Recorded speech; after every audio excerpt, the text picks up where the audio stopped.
Bagus, saya tak penting sebab saya sakit. Bila seluar sampai saya pakai, mula-mula tak pernah pakai ingat pasal seluar jenis macam apa tu? Macam ketat kan? Tapi tak ketat. Ikut saiz kita.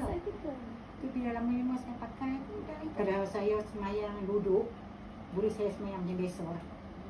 Tak sakit lah. Lagi satu, itu ada cucu tu Mat. Dia nak ambil buah apa tak tahu. Saya pakai seluar. Dia kata gong saya. Dia kata, apa tolong, awak tolong jalan cepat pada kami. Saya tak sampai lagi tolong sampai dah. Dia kata secepat semua ke? Betul. Dia nak ambil buah apa, buah belimbing bulu.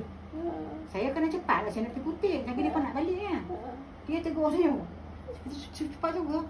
Rupanya bila kita pakai seluar ni kan, dia peluk kaki kita. Dia peluk bergerak tu. Jadi bila kita jalan tu Selesa lah. selesa. Ni, bila kita jalan tu kan Siti, macam orang peluk kita jalan laju. Itu kan kena pakai 24 jam lah. Saya dulu pakai 24 jam kan. Duduk malam. Kadang-kadang kalau saya nak pergi nak tidur. Pakai lagi sedap. Pakai lagi sedap malam.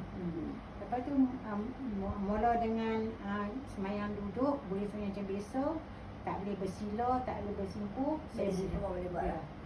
Kawan-kawan saya yang sedia kerusi pun heran. Tak mau kerusi dah kau, pasal apa? Lagak ke? Syed lah.